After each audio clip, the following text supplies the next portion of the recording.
My parents forgot to bring me to their wedding and then told everyone I was sick as a cover-up, so I exposed them on social media and now everyone will remember how terrible they are.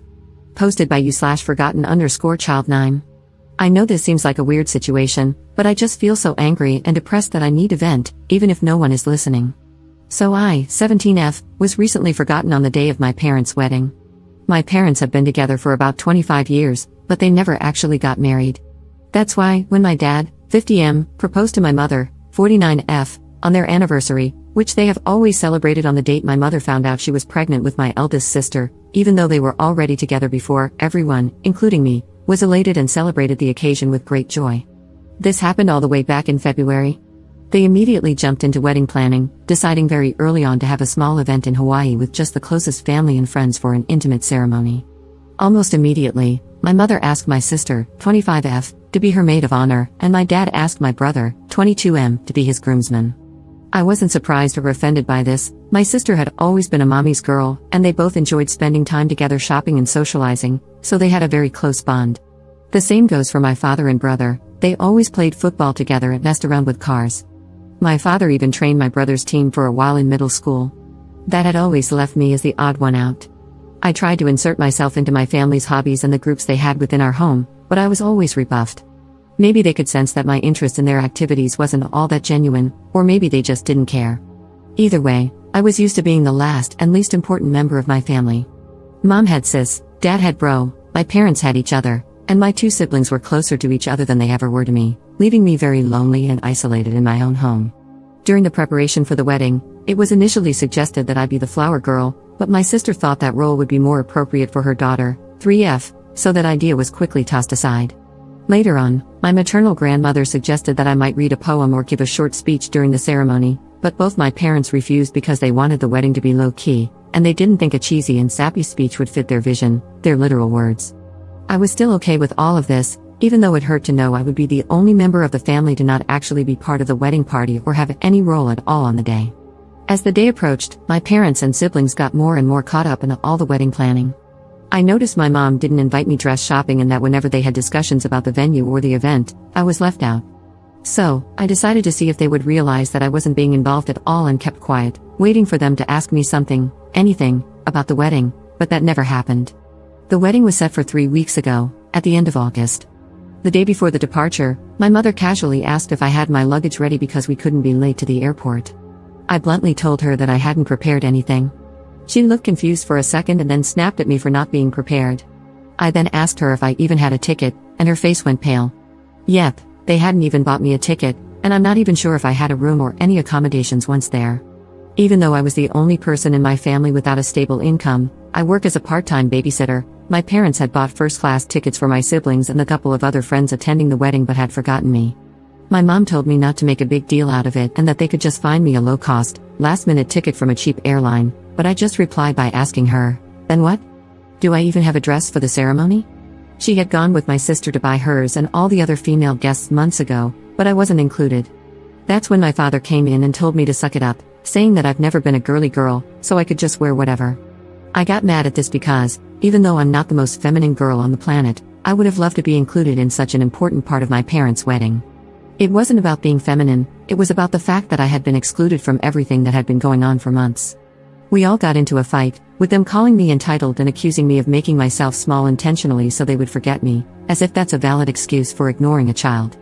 They ended up telling me that if I was going to keep this attitude, I might as well skip the whole thing altogether, to which I responded with a defiant fine, went to my room. The next morning, they all left for Hawaii without me. The ceremony was really small, but they all posted loads of pictures on Instagram and Facebook about how perfect and magical the whole week had been. People quickly noticed that I wasn't in any of the photos and asked my parents why. They replied that, unfortunately, I had caught COVID before the trip and had to stay behind. My blood boiled at this. I don't know why this was the straw that broke the camel's back, but it was. I decided to take a COVID test and posted a picture of myself holding the negative test, captioning it, "Not sick at all, just forgotten." I tagged everyone who had questioned my absence from the trip and the wedding in the picture, and, for good measure, also every person invited to it. I also wrote in the comments about how my parents had literally forgotten about me until the day before the trip and how they had actually uninvited me. Most people were on my side, while others couldn't believe it and thought there must be more to the story than what I was saying. But one thing is for certain, I completely ruined my parents' wedding, and their day was overshadowed by my confession. At first, I felt quite satisfied with myself for standing up for myself, but after a barrage of messages from my family calling me every name in the book, and later, when they came back, furiously attacking me for my immature actions and spoiled behavior, my pride deflated quickly, and I began to feel awful. I hate my family, and I hate being in this house, but I'm a minor and can't leave just yet. I do feel like I could have handled the situation better, though, and now I feel so depressed that I'm second-guessing everything I did, from not speaking up earlier to the way I exposed them. I also feel guilty about the lack of connection between my family and me, and I wonder if I could have done more. Am I wrong for ruining my parents' wedding when they forgot about me? Update 5 days later. Hi everyone, I wanted to write an update earlier, but I'm still kind of a mess at the moment. However, since my post had such an overwhelming response and so many people commented and sent me messages, I figured I should share the latest developments. First of all, let me start by thanking everyone who commented on my post and shared their own experiences or perspectives on my situation. Thank you so much. A few days ago, I could barely find the energy to get out of bed, and my family's comments had really made me believe that I was guilty for everything that had happened. But after seeing the responses to my post and all the support you guys gave me, I felt somewhat reaffirmed in my actions and feelings towards my family. I'm still fighting feelings of guilt and depression, but whenever I start to spiral, I think about how much this community of strangers has had my back, and I try to calm myself down with your words.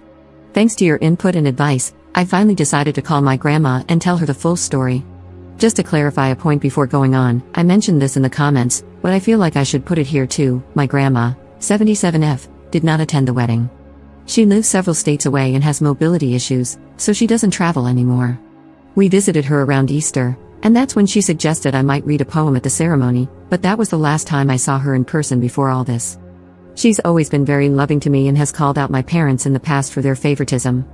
However, it's hard for her to play a more active role in my upbringing since she lives so far away. I'm also always worried about bothering her due to her age and health condition. She had a minor stroke a few years back and is now back to normal, but I still worry. Anyway, I called her and laid out everything that had happened with the wedding, including how my parents didn't even buy me a ticket to go with them. She came to the same conclusion that most commenters did, that it was simply impossible they had forgotten and that they did it on purpose. I cried on the phone with her, sharing how I was feeling, how this has been going on forever, how I feel in the aftermath, and most importantly, about my need to get out. She was extremely sweet and comforting, telling me I had nothing to worry about because she had my back 100%. She advised me to take it easy but to make plans for my future, and she said she'd help me. After that conversation, which lasted about 2 hours, I felt better, and I decided to follow her advice and start figuring out plans for the next school year. I have a friend who is going to lease a studio next to our future campus. She has a great relationship with her parents but has 5 younger siblings and wants to be more independent, which is why she decided to move out. I asked her if I could move in with her temporarily and told her I would pay rent as soon as I got a job. She immediately accepted and reassured me not to worry about rent or anything else until I was in a better position. We had a good cry together when I told her all about my parents' wedding incident. So, this all happened a couple of days ago, and I was planning to do the update then, but my grandma called my parents and siblings to lecture them about how they were treating me. After that, my brother sent me a half-hearted apology, saying he didn't know I wasn't included and thought I wouldn't have fun on the trip. He also accused me of posting the picture just to create drama. My sister, on the other hand, berated me, claiming I keep trying to make my personal problems public and pin them on the family when they are all innocent.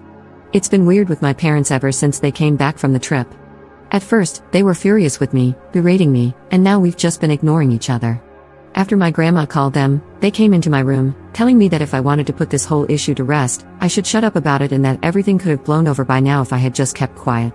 I simply asked them to leave my room, and then I called my grandma again to tell her what had happened. She told me that she and my uncle had bought plane tickets to come down and see me. This is something I'm actually scared about because my grandma's health is not the best, and this kind of effort is a lot for her. I know how complicated it is for her to get on a plane, so I tried to dissuade her from coming and told her everything would be okay, but she wouldn't listen. She said she was long overdue for a conversation with my parents and that she wanted to see me. I'm stressed for her, and I feel like I forced her to take a long, uncomfortable trip because of me. Maybe I should have dealt with this myself. I do want to see her, and I want nothing more than to hug her right now, but I'm worried about her. At least my uncle, my mom's older brother, is coming with her, but I hope she doesn't exhaust herself or that nothing happens to her, because that would break me. They arrive tomorrow and haven't informed my parents about their trip. My grandma asked me to keep it quiet until she gets here.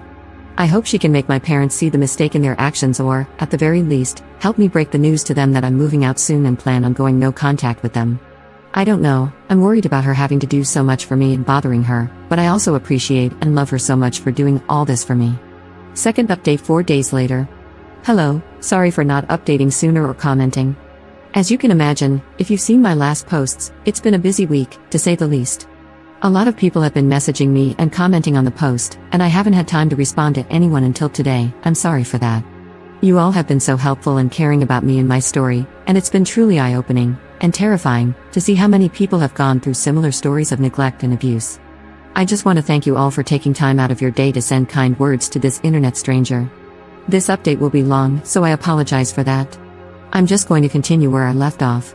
So, my grandma called me to tell me she was coming here to see me and help me out. I was really stressed about it because my grandma has a hard time traveling, so for her to take this trip meant she'd be under enormous stress, and I felt responsible since I was the one who called her. She arrived early Monday morning with my uncle, and I went to pick her up at the airport. Not gonna lie, it was a very intense and emotional moment. As soon as I saw her, I ran into her arms and broke down sobbing. I don't even know if I managed to say anything because I was crying so hard, and I had so many things I wanted to tell her. Thank you for coming, thank you for being so good to me, for having my back. I'm sorry for making you take this trip. I feel awful at home. I don't know if my parents love me, but I know you do. Am I an affair child? All of these thoughts, plus the guilt and anxiety, hit me all at once when I saw her, but she held me tight, telling me everything was going to be okay. My uncle hugged us as well. I don't know how long we stayed like that, but it must have been a while until my uncle gently told me we should get going. We grabbed a cab and went to their hotel. My grandma had teary eyes, and I could feel her breathing heavily, which scared me, but she kept hugging me and smiling the whole way. She had reserved a double room so I could stay with her for a few days. Once they were settled in and I had calmed down, we sat down, and I poured everything out for them. I told them about the years of neglect and emotional abuse, how miserable I had felt after the trip, but also how I'd been feeling that way for years. I explained how my parents were trying to make me feel guilty for everything that had happened, how scared I was about my future, but that my number one priority now was to move out of the house, even if it came at the expense of my schoolwork.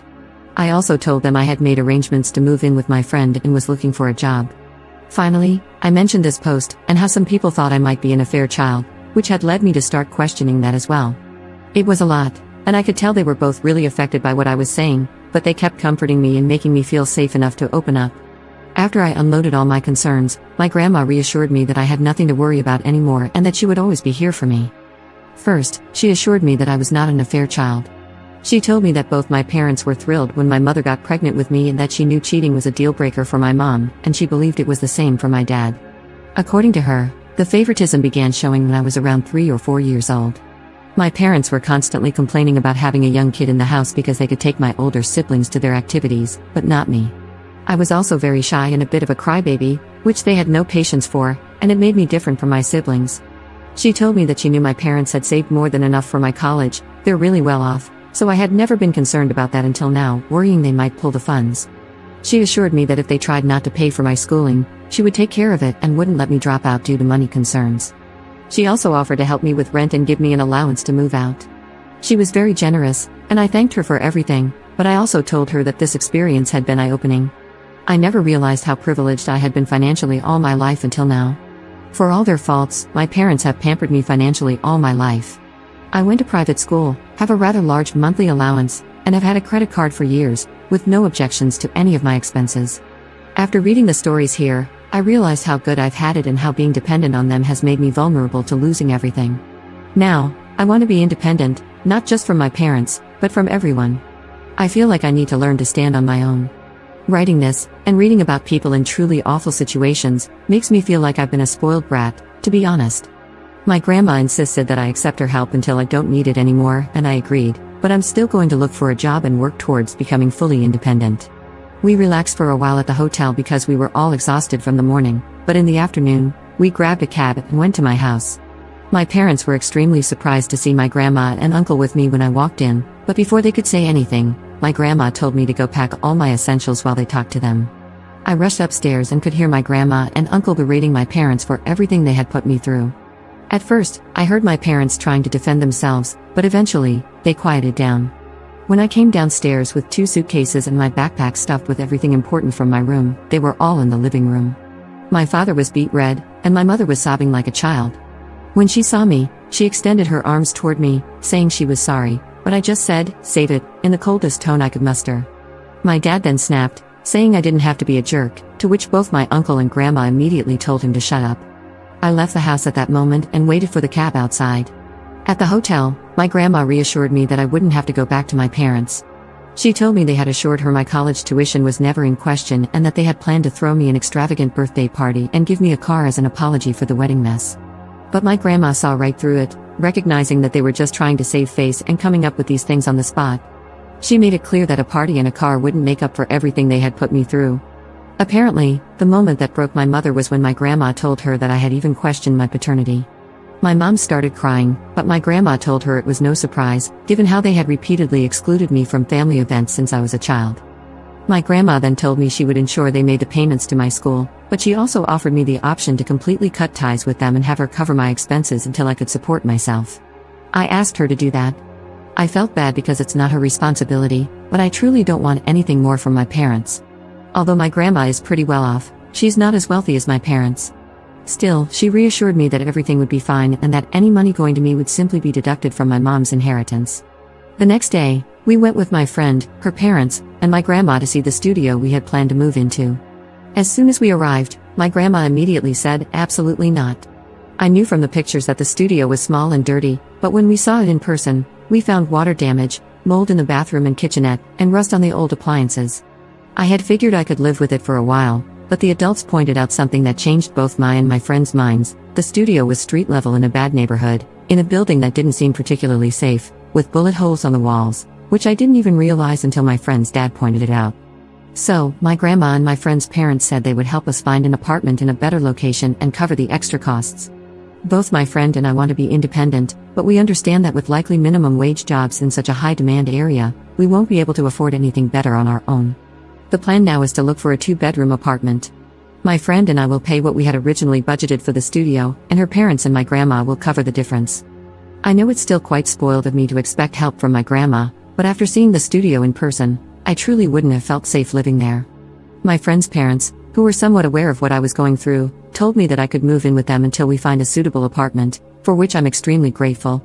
My grandma is going back in a couple of days, and I've been staying in the hotel with her since she arrived. Apparently, my friend, her parents, and my grandma had already discussed this to make sure I had a safe place to stay until we find an apartment, which is still in the works. Since then, I've been moving the rest of my stuff from my parents' house and setting up my space at my friend's. Every time I go back, my mom keeps crying and apologizing, and even my father has said sorry, but I remain distant and cold toward them. My sister called and said that our mother was a mess and that I was a jerk for what I had done, but before she could say anything else, I hung up and blocked her. I was going to block my brother as well, but then I saw that he had sent me a very long message, apologizing over and over for everything he had done and for not realizing how poorly our parents had been treating me. He said he's been doing a lot of self-reflection since Grandma called and realized he was wrong for assuming I didn't want to go on the trip and for just allowing our parents to exclude me for all those years. I sent a brief reply thanking him for his words but told him I need space and am not ready to accept his apology. I feel like he might be genuine because he's never been nasty to me the way my sister has, just aloof. Still, I feel like I need to keep him at a distance for now. Keeping a bridge open with my family seems like the right thing to do, with everything being so fresh. Maybe in the future, he'll show me he's just as bad as everyone else, and I'll block him. But as long as he respects my boundaries, I feel better not cutting him off completely. I've also made an appointment with a therapist who specializes in neglected teens, and I have my first preliminary visit next week, again funded by my grandma. This makes me feel even more eager to find a job ASAP to take the burden off her, even though she constantly reassures me that she's happy to do all of this for me. That's where things stand right now. I'm not sure if I'll update again, maybe when I start classes or move into the apartment, but for now, I'm just trying to enjoy my time with my grandma and uncle and focus on growing, while working through the guilt and depression that have plagued me for so long. I want to thank this community once again for being so kind and helpful to me, and to everyone who messaged me with your own personal stories of getting kicked out or having to figure things out too early. You've helped me feel a lot less alone. You've made me realize that things can get better if I work hard for it. I do feel a bit spoiled for having such an amazing support system with my grandma, uncles, and my friend, but you're all right, reaching out has been the best decision I could have made. Opening up to those who love me, and to all of you online friends, has truly saved me, so thank you. I'm more grateful than words can ever express.